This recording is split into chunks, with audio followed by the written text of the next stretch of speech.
Welcome to the Compounders Podcast, where we explore the anatomy of public company wealth creation stories. On this show, we invite you to be a fly on the wall for the actual conversations professional investors have with public company CEOs. Through a series of interviews, we will learn about how to create a compounder, a sustainable company whose success builds upon itself, by hearing about the real-life experiences of public company leaders. I'm your host, Ben Claremont, a partner and portfolio manager at Cove Street Capital. In these conversations, I interview public company senior executives by posing the exact kind of questions I ask as part of Cove Street's diligence process. By talking to people who operate within a wide variety of industries, we will dig into the holistic aspects of company building that you are not going to hear anywhere else. Whether you are a professional investor, founder, or someone who is simply interested in business, we think this podcast has something for you. This season of Compounders, the Anatomy of a Multibagger, is sponsored by Tegas.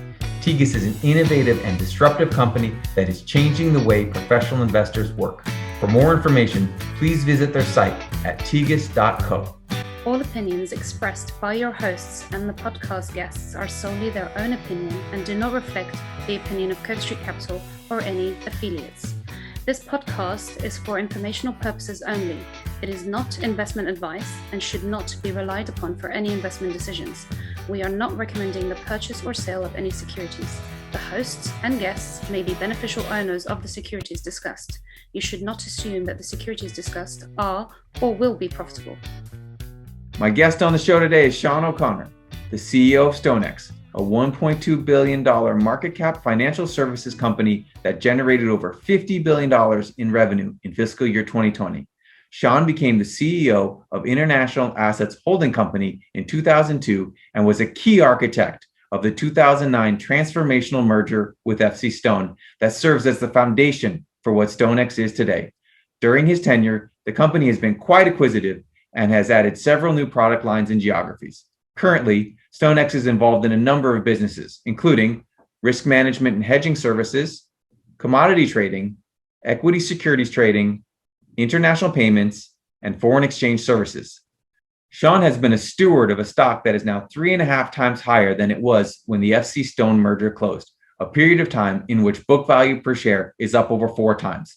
In this wide-ranging discussion, we cover Sean's philosophy on M&A and integrating companies, how StoneX approaches risk management and what the company has learned from prior mistakes, the process of incubating and funding an international payments business, and how financial services companies can distinguish themselves from competitors. For anyone who enjoys conversations about capital allocation and how to build a culture within a company where the people are the main assets, we think this will be an enlightening interview. Before we begin, just a few disclosures to note. First, Cove Street owns StoneX shares, but most importantly, all the music in this podcast was created and composed by Cove Street's founder, Jeff Bronchick. And now, without further ado, here's my conversation with StoneX CEO, Sean O'Connor. So as always, we're going to start this podcast at a pivotal moment in the company's history. So it's the summer of 2009, and not only is the financial world still in a lot of turmoil, but you're also about to merge with FCStone. From a pure risk management perspective, why in the world was this the right time to take on a transformational merger? Well, yes, it was a crisis moment. It was a crisis in the financial markets. I guess these seem to happen every 10 years from my perspective. I guess we had the dot-com crisis in 2000, 9/11, 2001, then we had 2008, 9, and now we have the pandemic. So feels like every 10 years we hit one of these moments. So the way it worked for us is, we were a small growing company, a startup that had been around for, 5 years or so, gathering a bit of momentum. We became really concerned with the financial markets early on in 2008. We had some committed bank lines that were rolling over, and we weren't sure that the banks would actually roll those lines over. So we got ourselves super liquid. I mean, we still serviced all our clients, and in fact, we had a record year. But we really kind of husbanded our liquidity resources just because we weren't sure about the banks. In the end, the banks did roll over the lines, which meant that we suddenly had a couple $100 million of committed lines we didn't need. And then we went into the financial crisis, and we had been watching FCStone. We thought it was a very interesting company. It was multiples of our size. And, they ended up with a client loss right around the time of Lehman's, which is somewhat understandable when the markets froze up. And, their market cap just got absolutely destroyed. And we were sort of watching from the sidelines. I mean, even though we did well and had record results, our stock got impacted as well. But we had all this liquidity, and we were looking at this, what we thought was a fantastic franchise that was trading for pennies on the dollar. Admittedly, it had a risk management issue, but a risk management issue probably in the worst financial situation imaginable. And it just seemed something was out of line with all of that. So I remember very clearly in February 2009, this was a company that had, FCStone had IPO'd in 2007, had a market cap of close to $2 billion at one point, had about a $70 million customer loss, and in February 2009 was trading with a market cap of $20 million. And, our view was, this is just crazy, and, we should definitely look at this, because this is a company we intrigued with. It has a very similar culture to us. It is providing, a high-touch service to its clients. It's been around for 30, 40 years. In its place, it is a franchise and a recognized franchise, and it has tens of thousands of customers. Those are all things, when you're starting up a company, that are really, really hard to build organically. So we decided to engage. Kind of an interesting story, actually. I tried to call the CEO and obviously got through to his assistant, who apparently refused to give the message to the CEO because she didn't know who I was. So eventually I had to call one of our banks to get introduced to the CEO. They kind of came back to us through their bankers and said, listen, we've got 20 or 30 people in the process. You guys are way behind everyone else, and we want letters of indication in sort of 2 weeks' time. And we said, fine, give us access to the data room. We'll look at it. And everything we looked at basically confirmed to us that this was an isolated event triggered by a very extreme market dislocation. And if you could sort of take care of that, what was left behind was a really, really great business, a true franchise, a business that, had been around, for 50 years, great reputation. And you were literally had the potential to buy this business for pennies on the dollar. So, we decided to push forward with that. No one, neither the bank representing them or their counsel or their bankers, sort of knew who the hell we were. So yeah, it was kind of interesting. And in the end, we put up an offer and we said, listen, let's do a merger. We don't think we're going to make this attractive to your shareholders, taking them out at such a low price for cash, which honestly would have probably been a better transaction for us. But our view was, let's do a stock deal, give your shareholders the opportunity of recouping some of their lost value if we can stabilize and move through the crisis. And it still was an incredible financial deal for us. So, it was hard to do a deal then. I remember going home some nights not knowing whether the banks would open in the morning and whether the ATMs would work. And, I guess it was pretty risky from that perspective. But our view was we were buying a solid franchise with, tens of thousands of customers. We had long-term relationships with the business, and we were literally doing it for pennies on the dollar. I mean, we bought that franchise, even accounting for the write-down they took, at something like 30% of tangible book value. So, the safety, the margin of safety in the transaction was incredible. So, I think even though the environment was uncertain, the financial terms of the transaction, provided that, measure of safety we needed, and we were effectively buying dollar bills for 30 cents. And we were getting an incredible customer franchise for free. And, that's sort of the way we looked at it. I think what happened is the private equity buyers and the other buyers who were circling around at the time just couldn't kind of get over the hump of, let's write a check in the middle of the financial crisis. I mean, I think they all just were sort of paralyzed by analysis, paralyzed by the circumstance. And so for us, that was our transformational transaction. We bought a business that was, depending on which value point you pick. I mean, if you took the 2007 value, it was a multi-billion-dollar company. But it's certainly a business that in every respect, number of people, number of customers, top line revenue was probably 5 times our size. I think that probably was the turning point for us in terms of our trajectory on a go-forward basis. I love that story, especially as a value investor. I appreciate the idea of making a decision under uncertainty, but acting with a large margin of safety. I think that really speaks to us. Well, just a little vignette of that deal. So I was actually skiing with my kids in February in Vail when they sort of said, yes, we'll accept a letter from you, and how about you come and visit the CEO in Kansas City because you'd like to meet you. And I was like, yeah, okay, I'm all for that. And then I suddenly realized I had no work clothes with me. So all I had were my jeans and my ski jacket.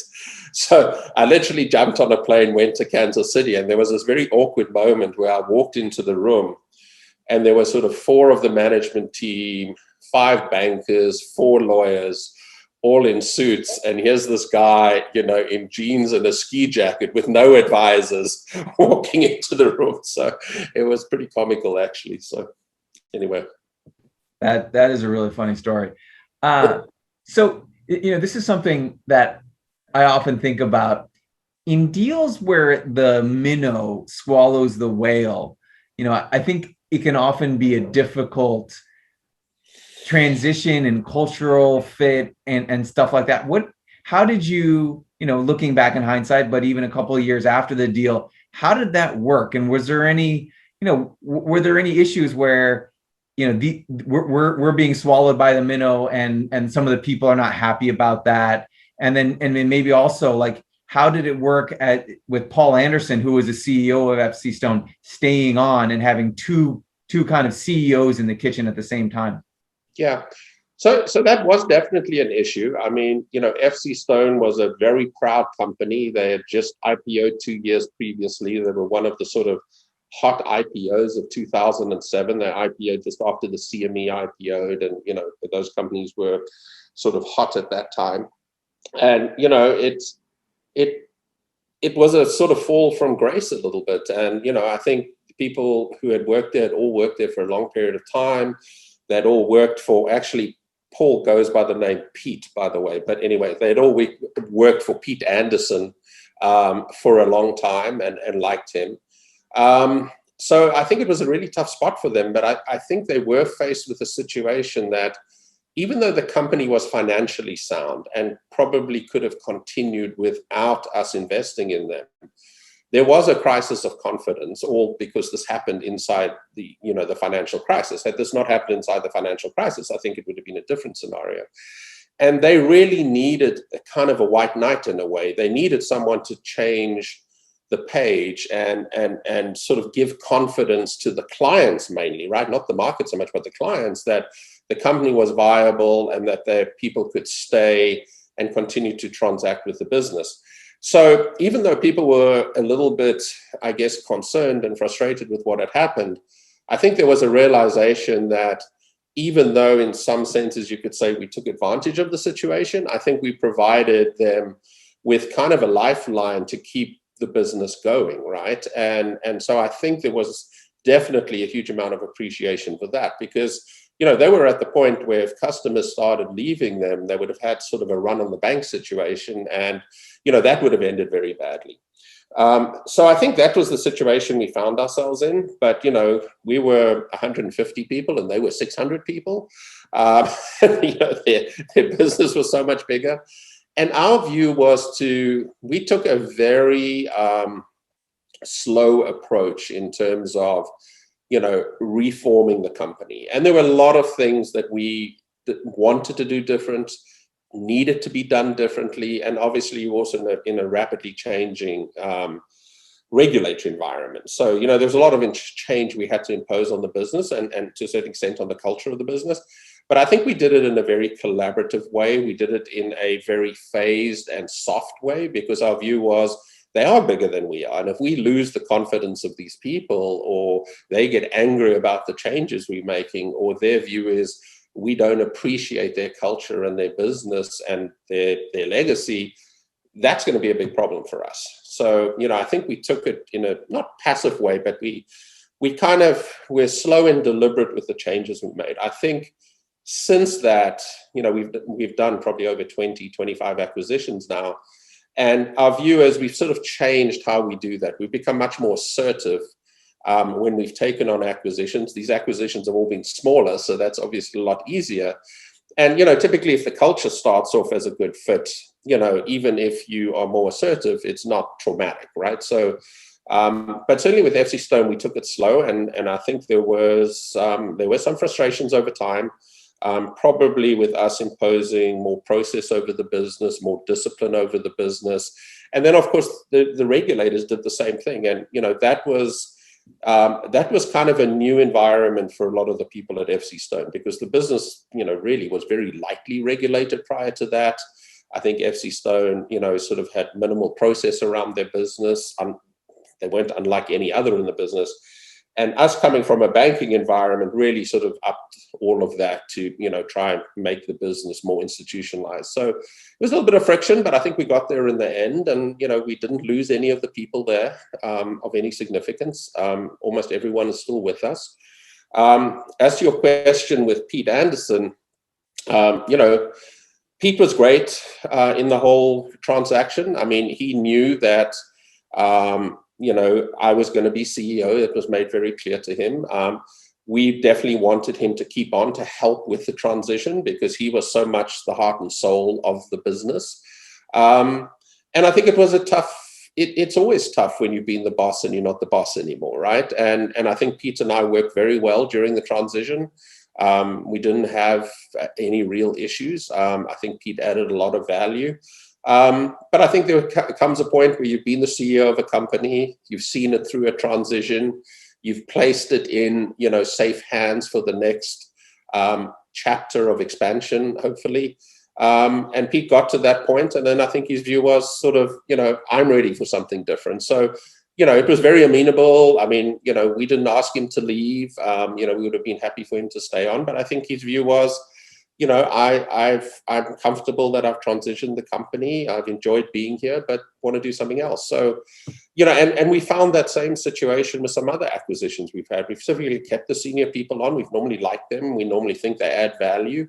And for the most part, once those transitions have happened, those people normally move on, because, if they're not going to be the boss at some point, there are other opportunities for them. So, and now a quick word about our sponsor. Before we started using the Tegas platform in 2017, CoStreet rarely used expert networks to find high-value sources to help us better understand the companies we follow. The competitors' offerings were expensive and limited. Tegas changed that dynamic through their innovative business model, allowing firms like ours with a more limited research budget to conduct expert calls at a fraction of the price of others.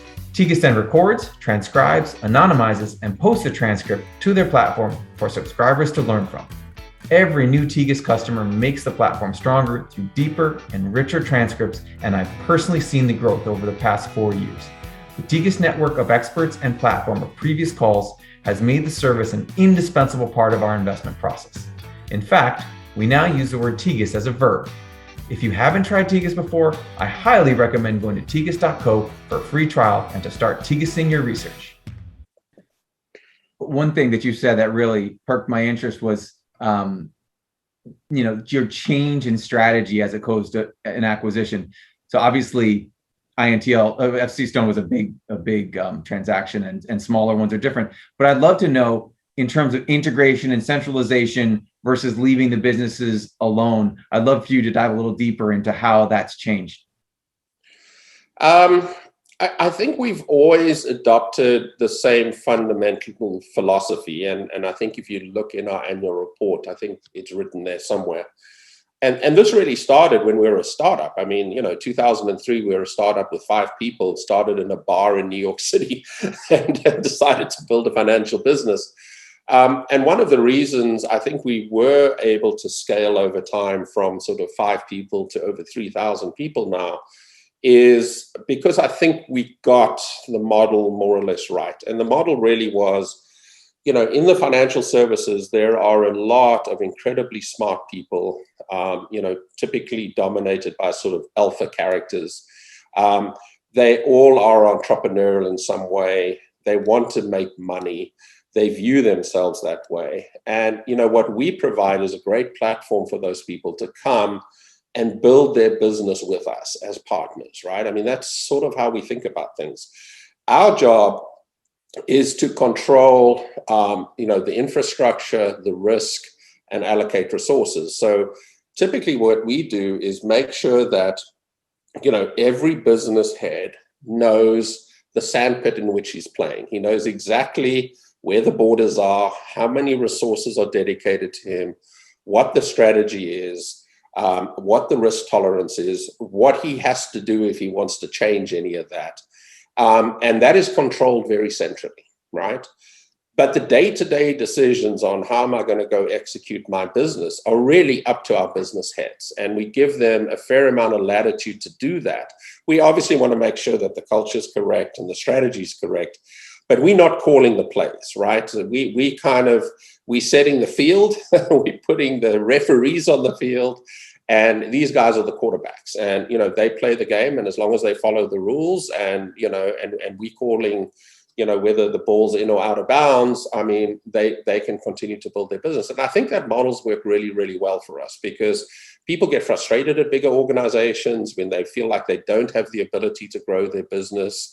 They don't have any say as to how the business should be grown out, and they don't feel they're appropriately rewarded when that all happens right? So we've been able to cut through that by making sure people are compensated very clearly on their success. And the flip side is if their businesses don't do well, they're not going to make money, right? We don't pay big guarantees. We don't pay big salaries. We really treat our key people as partners. We really delegate the execution of that strategy pretty broadly, but we hold very tight onto risk control, financial control, compliance. All of those things are set at the center with very tight controls around them. And I think it's a model that works well for us. That's a good segue to my next question. So this company is involved in a number of different markets, currencies and equities, physical commodities, derivatives, and kind of like how you were highlighting with FCStone, there's a graveyard full of companies that were active in these businesses and were materially impacted by a customer loss or a bad trade or a so-called rogue trader. So, you've touched on this a little bit, but I'd love to know a little more, from an internal perspective, what is the risk management culture that you've created at StoneX? And then when you bring someone on, what is it like to try to inoculate them into that culture and that, kind of risk framework? And how hard is that to do?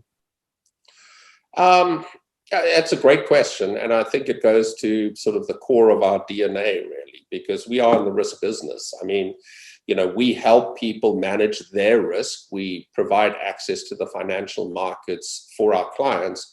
But at the end of the day, we assume risk. And, we've got to make sure we manage that risk effectively. So to answer the question in parts, I guess, a lot of people say to us, well, you do all of these things, right? You do FX, you do equities. But at some basic level, those products are all very similar. Someone executes a trade. We've got to make sure the trade settles. We've got to make sure we've got sufficient collateral and that, if the value of the market moves, that the customer has the ability to pay that collateral to us. I mean, so, yes, we got lots of products, but, people think about, well, is FX different to equities, different to futures? the reality is we probably trade 1 million products, right? We've got 1 million SKUs in our store, if you want to think it that way. But the process is pretty similar across the board, right, in terms of how we approach it. So I don't really sort of buy that, oh, you're in FX and you're in equities, so that makes your business more complicated. I don't think it does really, because I think the back-end processes are all pretty uniform, okay? So in terms of risk, it starts with the culture at the front end of the business, i.e. the revenue producers, the relationship people. And the starting off point for us is, we are here to facilitate customer trades. We're not a proprietary trading firm. We don't take risks because we want to predict which way the market goes, and we think we're smart at doing that. We are there purely to facilitate what our customers want to do for us. And we want to get paid by our customers through taking a commission or capturing a bid-offer spread by taking that position and trading it out into the market as quickly as we can. And we want to do that consistently, and we want to do it over time. And if we do that well, we'll create a long-term annuity stream from each one of those customers. And I think you've got to bring in people who believe that, because what we don't want are people who, are trying to rip clients off or try and make egregious markups. And that happens in our industry, right? And we have been very aggressive in making sure that we do not do that. We want to treat our clients fairly. We want our clients to have long-term relationships with us. And our job is to, take a small fee out of our clients effectively for providing that service. So that's where it starts. And, our client relationship people need to understand their clients. They need to understand why their clients are doing that business. It's an obvious part of know your customer. And they need to help make sure that the clients know what risks they're taking, because ultimately, if the clients are taking too much risk, that feeds into our risk indirectly, but we don't want the clients to take risks they're not aware of. So you've got to start off by protecting your client. Ultimately, if you protect your client, you protect the firm, right? So that's kind of how we think about the front office. And, our front office people, if a client loses money, it goes against their P&L. So they are totally aligned with us in reducing any client charge-offs. Then we go into sort of, I guess, the second and third tier defenses, really making sure that we have people at the center. This is part of the control structure, where we carefully analyze every customer and their ability to take on risk and their ability to make margin calls and settle trades. And if we don't feel comfortable with that client, we're not going to take them on. And for every single client, we will set an aggregate limit of the amount of transactions a client can have on with us at any point in time. And again, this should be protecting the client as much as it's protecting us, right?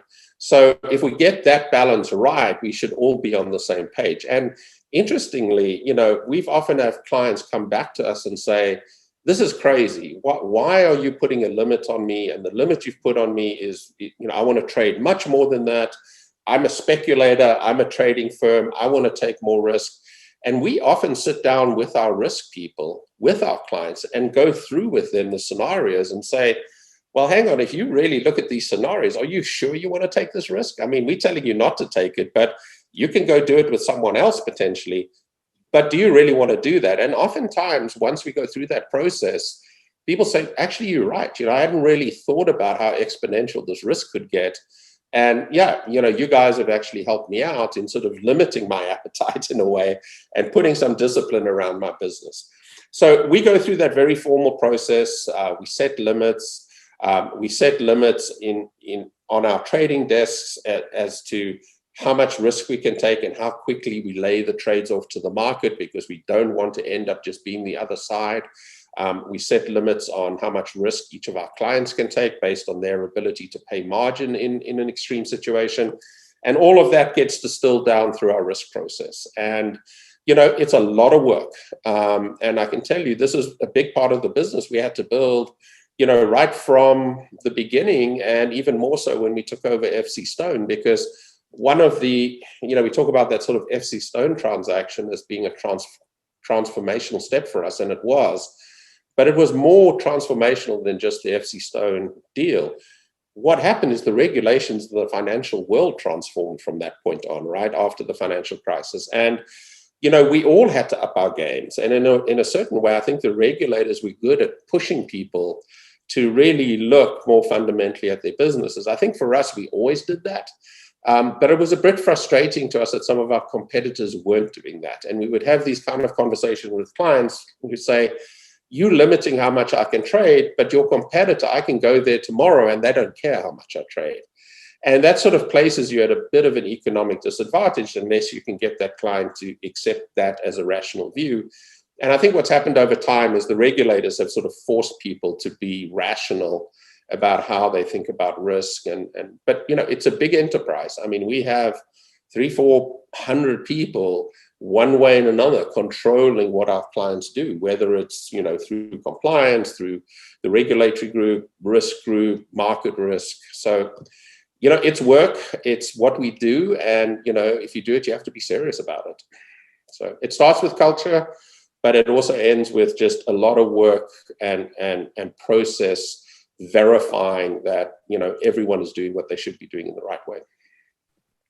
And just like not every one of our investments makes money, you guys have had a couple of incidents over the last few years where you've suffered some losses. I'm interested though, how has the company gotten better, or what have you learned from the issues that you had with the coal shipments and then more recently the option sellers issues? Where do you think that you've been able to use those as learning and teaching moments for the company? Yeah, well, I think about the significant events we've had, but I think we need to make the point that, this may come across wrong, but we lose money all the time, right? We have charge-offs. When you have 30,000 institutional and commercial clients and 300,000 retail clients, we have charge-offs every month from clients, right? Our job is to make sure that those charge-offs are kept to a level that is commensurate with the size of business we are, the profitability of our business, and shouldn't be more than, say, 1% of our revenue. That's what we're shooting for. What you're referring to are those isolated events where we had losses much larger than that, right? So if we think through those, I think the two losses you mentioned fall into two very different categories. The first loss, when we were involved in physical coal, I would see that as a failure of strategy, right? We decided, and over the last 20 years, we've expanded, organically and by acquisition into lots of different product verticals. And many of those haven't worked exactly as desired, or it's taken us longer than we think to get traction. I don't think we've lost material amounts of money in those strategic initiatives. When we have lost money, it's been incidental to the business, and it hasn't been reported as a discrete loss. But there were years where we were investing $5 to $10 million a year in costs related to new initiatives, and some of those new initiatives never actually resulted in material business revenues for us, and some did. And I think our track record over 20 years has been pretty good, but they haven't all been winners, right? So we've expanded organically and through acquisition, and I think that's generally been successful, but not always. I think the issue with the coal was, an organic expansion into a new business that went badly wrong, right? So that was probably our single biggest strategic miss. I think, as always, when you look at it in the cold light of day after the event, it's always sort of pretty obvious what went wrong. Just like your earlier comment on risk management, if you look at sort of all the risk management failures, even the collapse of Bear Stearns and Lehman, it's all the obvious things right afterwards. Taking too much risk, too much leverage. It's never something you didn't know about. It's always getting the obvious things right. And in the case of coal, I think we just got over our skis a bit. We got involved in a business we really didn't have much institutional knowledge about. We didn't have much knowledge at senior executive level. We trusted a mid-level person who sold us the idea to do this, gave him too much latitude. and didn't control the business from the center like we normally do. And part of that was this was in Singapore, and there were time zone issues and a whole litany of reasons why we did what we did. And in retrospect, we should have stood firm on that. We should have used the formula that works very well for us, which is tight control of risk at the center, delegate, the front end strategy to the business person, but also make sure we have some institutional knowledge about what we're getting into. And we didn't. So I would put that in the category of, a sort of strategic misstep, and probably not our only one, but certainly our largest one over time. The option sellers business, interestingly, is we have raised the issue. We have yet to see how it plays out. We haven't taken any reserves in option sellers yet because that's still going through a legal situation. We feel very strongly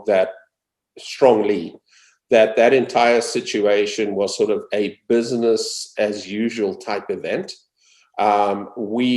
That all of those clients went through our risk process as designed, that in every instance we took rational decisions around those clients, and those clients evidenced their ability to take risk and their net worth, and that was eminently supportable, and that according to market norms, people should pay their debits, right, if they take risk and don't perform. And these are all wealthy individuals that attested to us that they were wealthy. So have we learned something? Obviously, you always learn something from that. But I don't put that situation, I don't in any way think there was a failure in terms of how we looked at that business. It happened to be a large position that was replicated through 300 individual accounts, but I think there was rational risk-taking and controls around that entire process in that business. And, obviously that's a matter that is now being litigated, but I don't see that as, a failure in any way. It was an unfortunate event, a market black swan that happened that, had a pretty large impact. So we'll see.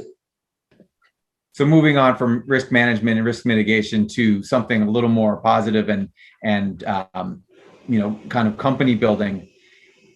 So you guys have a great international payments business that's been a nice contributor, and I believe you incubated internally. Can you talk about what you saw in that market that justified allocating internal resources to growing that business, and why is that business so interesting? Well, I think that business is probably an interesting case study for what's happened with our company overall and how the company has changed over the last 15, 20 years. So using payments as an example for that, when we started as a startup, our view was really to provide a service facilitating client transactions in the financial markets, but really focusing on the niche markets, defined as outlier markets that the big players aren't interested in, or smaller transactions that just don't get the attention from the big guys. So sort of odd lot trading and things like that, right? So, we didn't have a lot of capital. We had no name recognition. So our strategy was, let's go earn our stripes by servicing customers very, very well on the things that don't get looked after, that doesn't get well looked after by the larger players. Okay. So when we started thinking about foreign exchange, we immediately came to the view that if you were trading in the non-G20 countries, people weren't that interested really. So if you called up JP Morgan and said, I want to exchange $500,000 into Kenyan shilling, I mean, they'd probably hang up the phone on you, right? Because it's just sort of not interested. They want to trade $1 billion in dollar yen or something, right? So that seemed to be kind of a good starting point. And then we sort of went and said, well, who are the clients that have issues exchanging currency in these markets? And it was really NGOs and charities, because they tend to put a lot of money into places like Zimbabwe and Asia and whatever. So we started calling on these folks, really on their treasury, saying, can we help you? We will give you a lot of attention and service, and we know that market is very opaque and very inefficient, and we think we can do better for you than whoever you're using right now. And that's how the business started. And then eventually, we came to the conclusion that people were viewing us as a payments company because we were actually facilitating all their payments. And it was a very hard transition. So just to give you some sense of how that happened, we would go speak to an NGO and would say, we want to help you. And they would look at us like we were crazy people, right? They were like, well, you're not a bank. I use one of the big banks, Bank of America, whoever it is. And, they handle all my wire transfers. And then we'd say, okay, so where are you sending money? And they'd say, okay, I'm sending $500,000 to Kenya. And we'd say, okay, we'll do this for this amount of money for you. This is how many Kenyan shilling we'll put into your account tomorrow if you trade with us. And we would just wait. And then 3 days later, the phone would go and the guy would be screaming because his $500,000 trade cost him $50,000 because he got $50,000 less Kenyan shilling than we offered him. And that was sort of the genesis of that business. We went into the local markets. We basically shopped around for efficient exchange rates, and we ended up compressing the transaction costs of pushing money cross-border into accounts. And people started viewing us as sort of a payments channel. And in effect, that example, say with Bank of America, the problem wasn't Bank of America making the money. It was the local bank in Kenya that was kind of taking the spread. So the next step for us was to go to Bank of America and say, hey, do you know that the way you are helping your clients with payments, that NGO you're servicing, do you know your client is being ripped off by $50,000? And then they would say, hang on, that's unacceptable. And by the way, if that ever got out, that would be pretty bad for our franchise. So can you help us?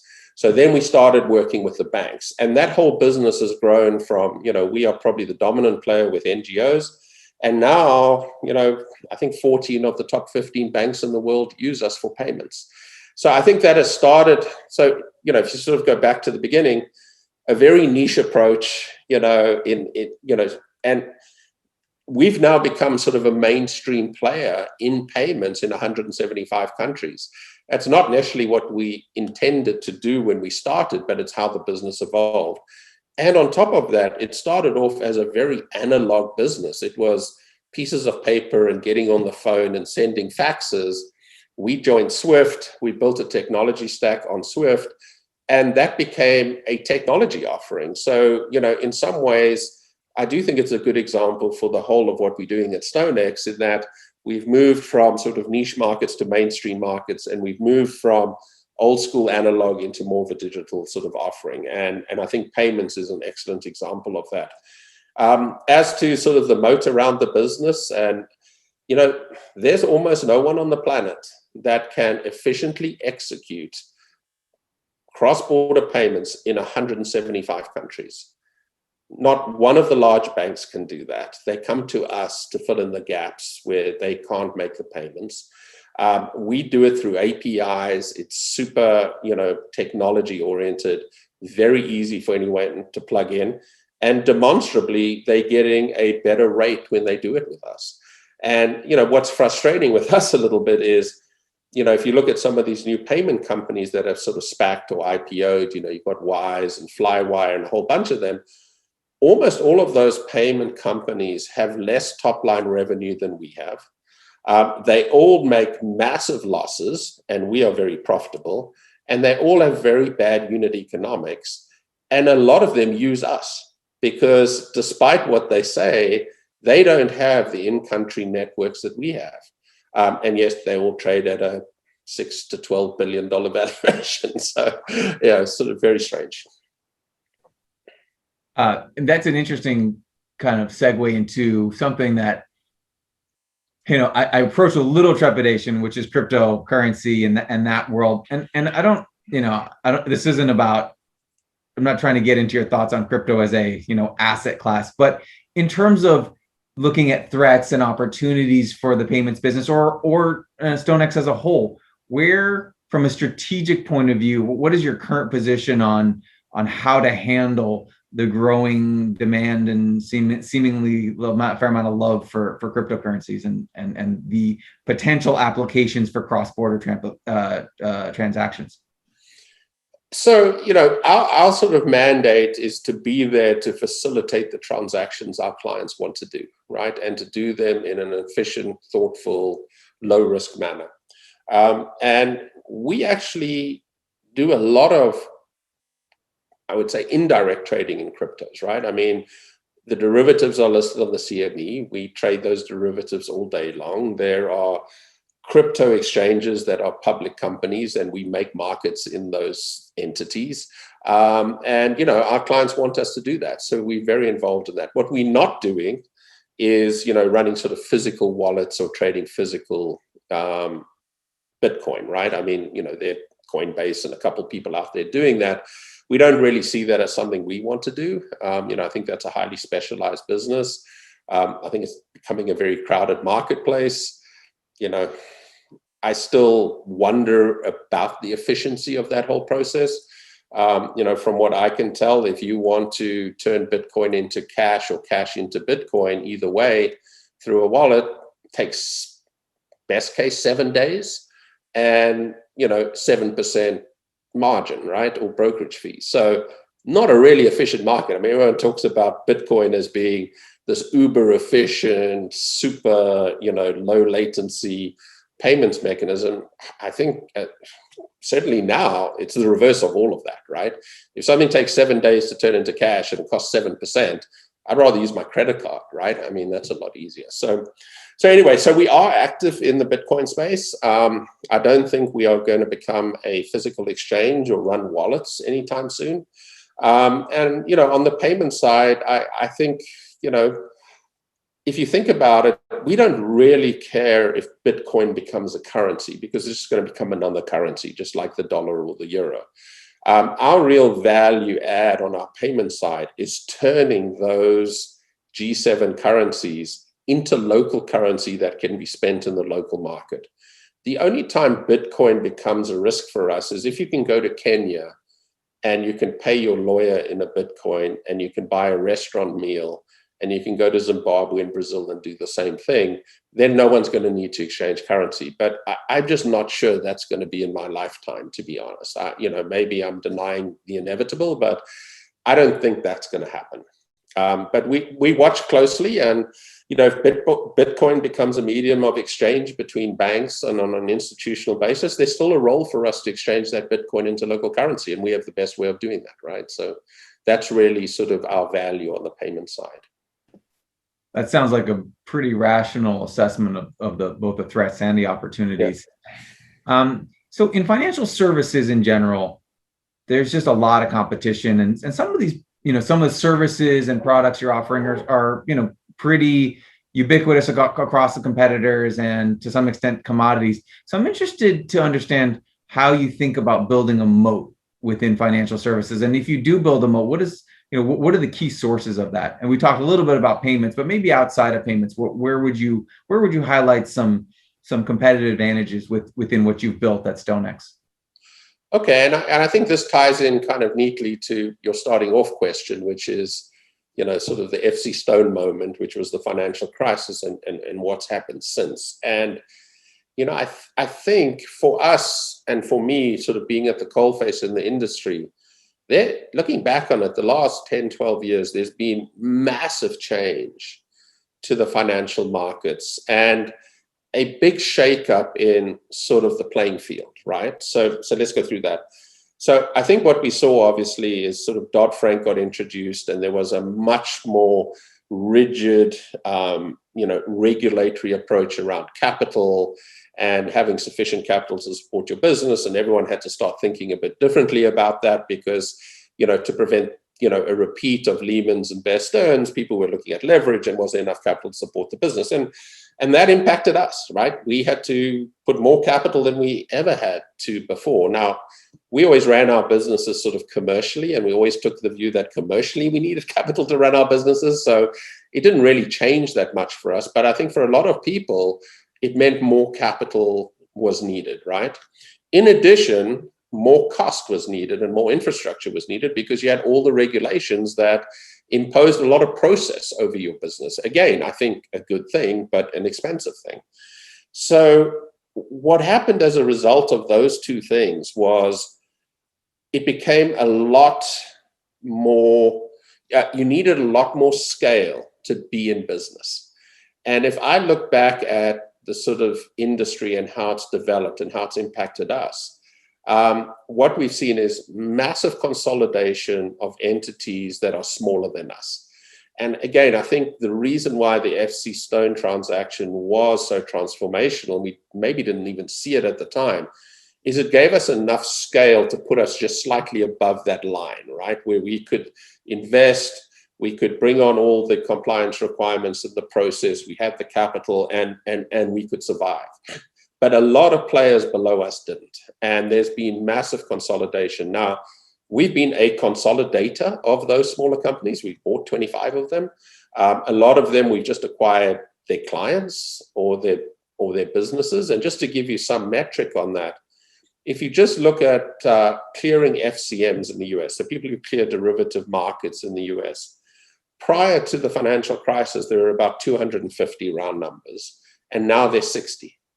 And more interestingly, the top 20 has stayed absolutely constant because all the big banks, it's Bank of America and all of them. So, you know, you've gone from 230 down to 40 if you exclude the tier one. So we know there's been massive consolidation at the bottom edge, which I think has been helpful to us.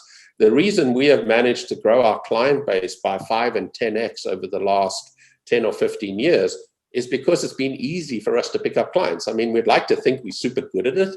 And I think we are good at it, but we also kind of just in a interesting situation where a lot of clients are looking for a bigger broker or a broker that's sustainable or a broker that's public that they can feel confident about. There are not a lot of firms like us that are public, right? So that's on the one hand. On the other hand, we have the banks, and the banks have had to reallocate their capital. They've largely sort of got out of the trading business. I mean, the regulators, you know, it's changing a little bit, but the regulators wanted to turn them into loan businesses, effectively, loan and deposit institutions. They had to put a lot more capital behind their trading activities.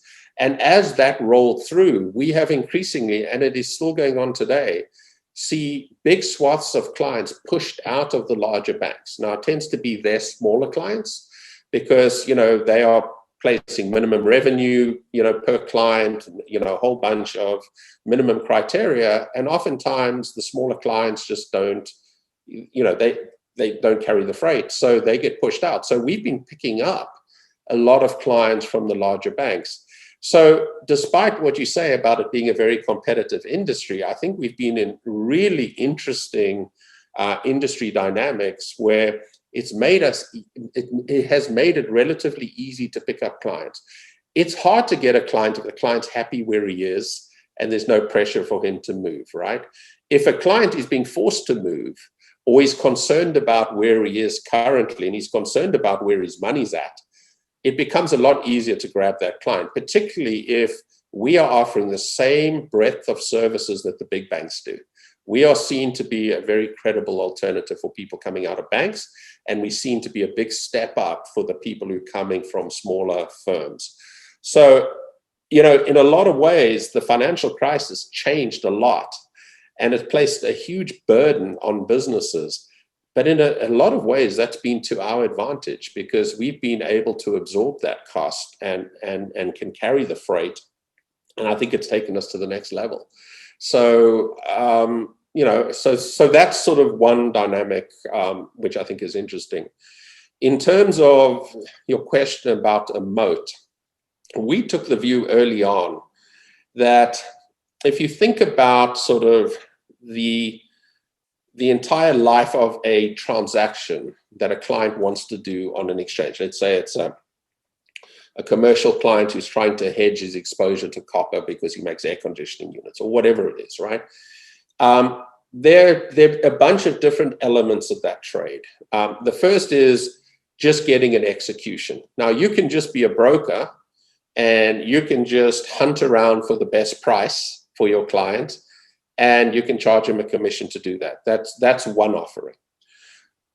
If that's all you're doing, you're then going to have to give that transaction up to a clearing firm who will clear that transaction for the client. And the reason why clearing firms exist, and if you think about it, it's a little bit like an ecosystem. The exchanges sit at the middle, right? And they run the central order book and everything flows through the clearinghouse. But the exchange doesn't want to deal with individuals. They want to deal with regulated entities that have a lot of capital that are effectively guaranteeing their customers' performance to the exchange. So the exchange doesn't have to worry about risk. They delegate that to firms like ours. If you're one of those firms, you are a core part of the market structure and you are occupying valuable real estate that is very hard to get into. And if you can execute and clear, you are in a much better position than just an executing firm. Because an executing firm is a middleman. That's all he is, and he is not providing a valued service to the clients, because the valuable part of that trade is who's going to clear my trade, where am I leaving my collateral, and am I happy with the standing of that firm, and is the exchange has to be happy with us as well to make that that all work right. So we have elected to become a part of the market structure. So we not only trade and execute, but we clear all transactions in every asset class. There's almost no firm of our size who can execute and clear every type of transaction in every market, in every jurisdiction. The only people that can do that are JP Morgan, Goldman Sachs, and all the big banks. So we have created a tier one infrastructure for tier two clients, if that makes sense. And I think the clearing part of the business is a very difficult business to replicate. It requires real capital. It requires significant operational resources. It requires real risk management. It requires connectivity to all the exchanges.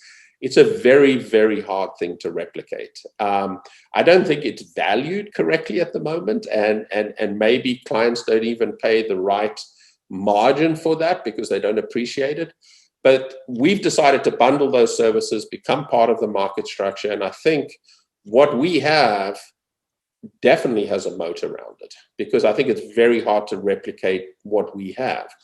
The question is, have you built a moat around your clients? How easy is it for your clients to move away from you if you change pricing and so on? From that perspective, interestingly, I'd sort of go back to what's happened since the financial crisis. It has become so complex now to onboard customers and to get customers set up that most customers now, if they're happy, are probably very reluctant to leave. I mean, it used to be you could hire someone who had relationships, who'd come over and all the clients would come with them and they'd all be onboarded. It's real work now to get onboarded. I mean, you have to provide all sorts of documentation. And, for the client, I mean, why is he going to do all this work, right? I mean, unless he's been kicked out, as I said, or he's unhappy with where he's at. So I think clients have become more institutionalized than ever before. They sort of become institutionalized at their firm. And I think clients are also very sensitive now, more than before, as to who their firm is.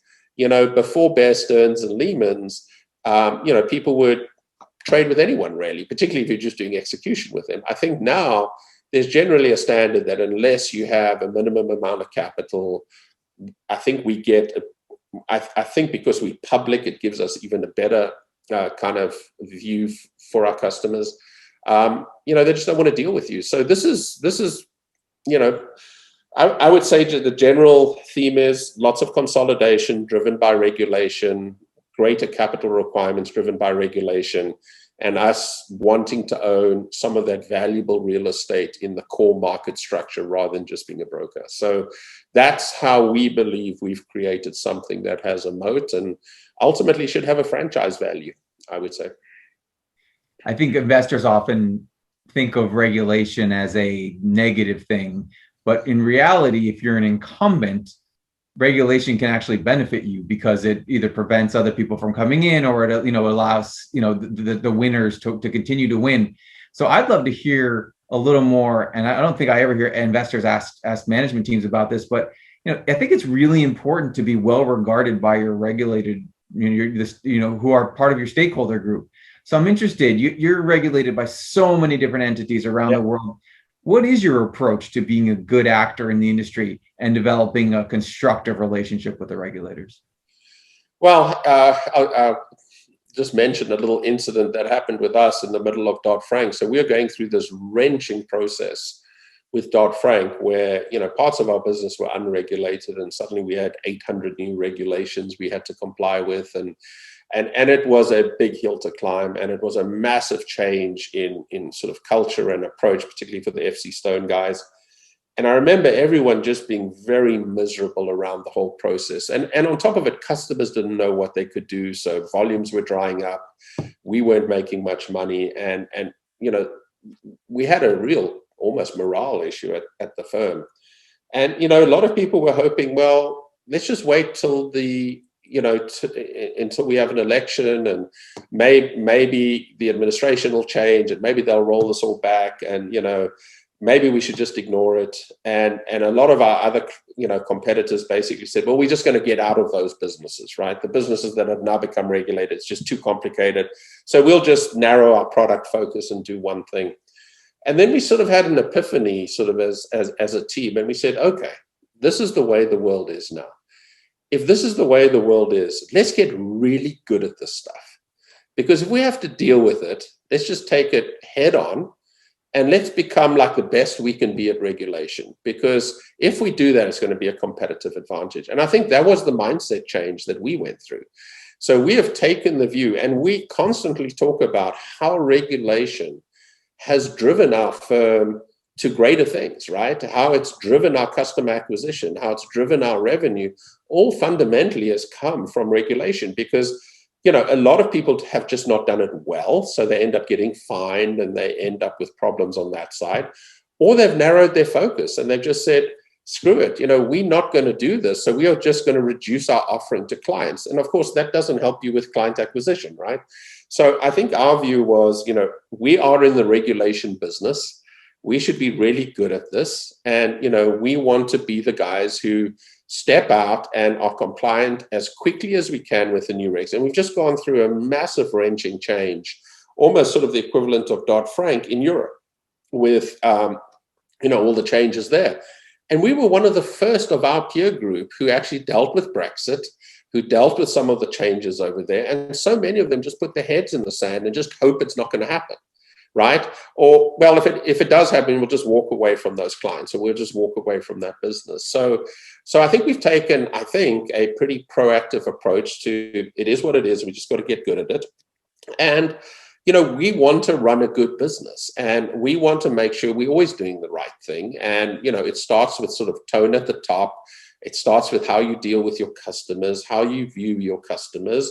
And being compliant and ethical. And, I think we've always prided ourselves on doing all of those things right. So honestly, I think if you don't take regulation seriously, if you don't become good at it, and if you don't try and excel by doing the right thing, you just shouldn't be in this industry, frankly.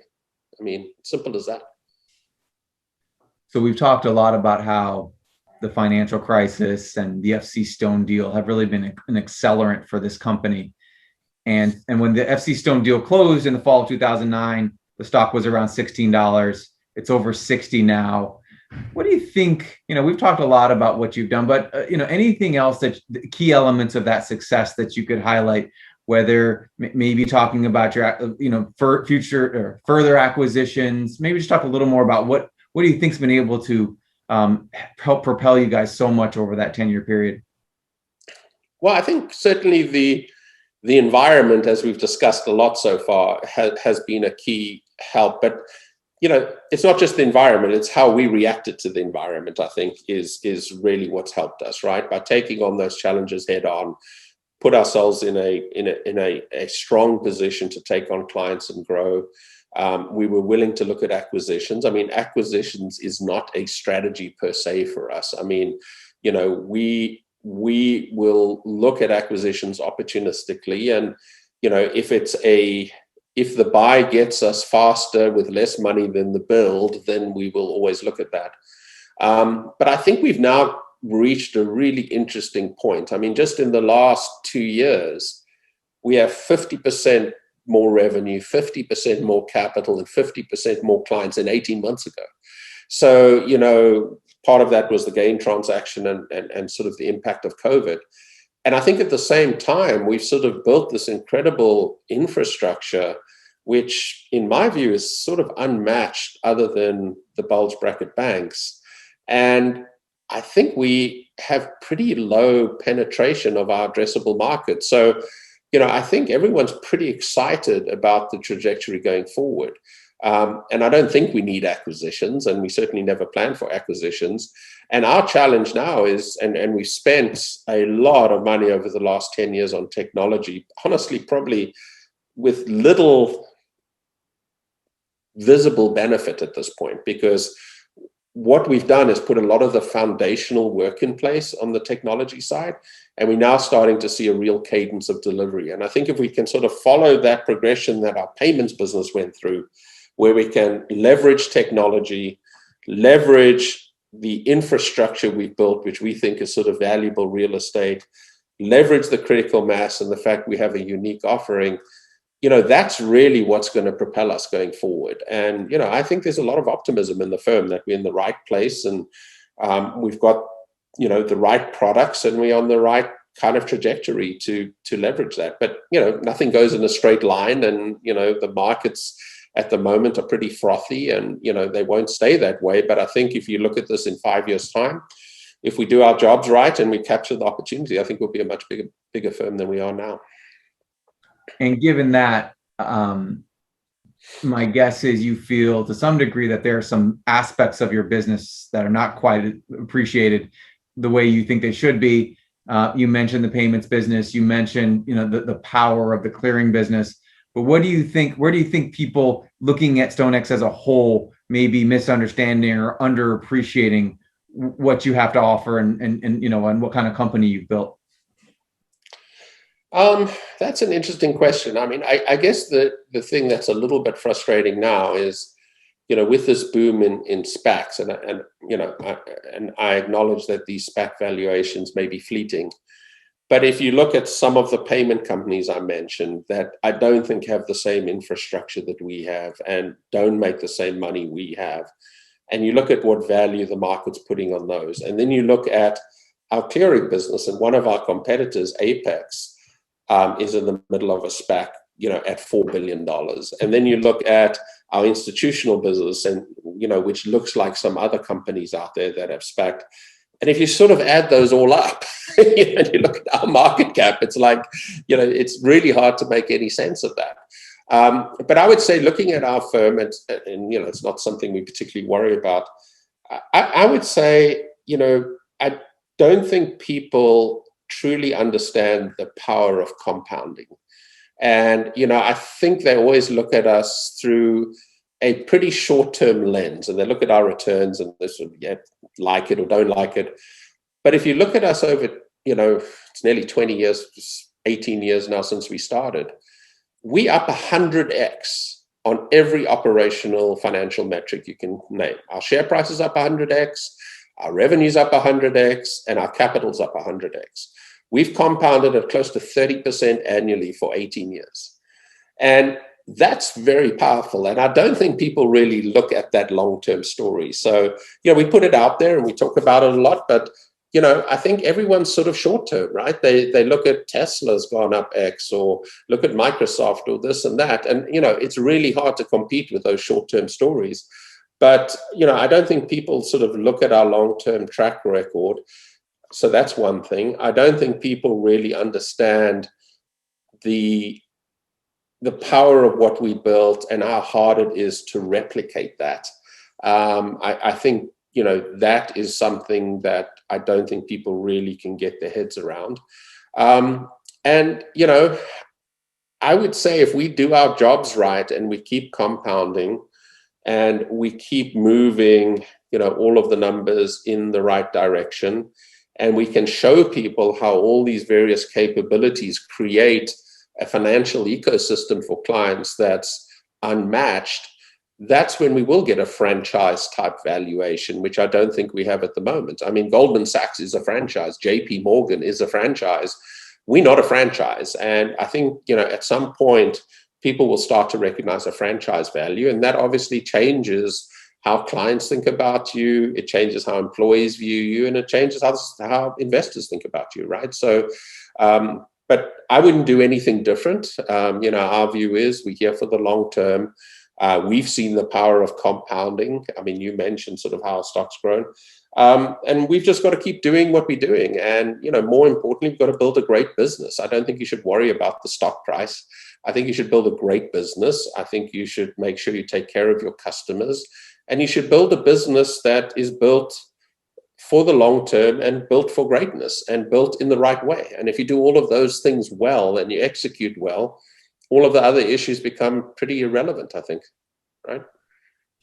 Well, for a podcast called Compounders, I can't imagine a more perfect ending to the conversation. I mean, you guys have enjoyed so much success, and we really appreciated hearing that story and learning about that journey. So, Sean, thanks so much for the time. This has been incredible. Well, thanks for your interest. We appreciate it. And as you can tell, we all, and you've only spoken to me, but the entire team at StoneX is pretty passionate about what we do. So we love talking about our business. But thank you. Thanks, Sean. That's it for our show today. We hope you enjoyed the conversation. We recognize that you have a lot of different podcast choices, and we appreciate you spending the time with us. We are continually working to make the show better, and we would love your feedback. The more candid and honest, the better. And if you have any suggestions for public company CEOs you would like to see on the podcast, please let us know. And of course, warm intros are always appreciated. Please feel free to email us at podcast@covestreetcapital.com with your comments or suggestions. Thanks again, and stay tuned for the next episode of Compounders, Anatomy of a Multibagger.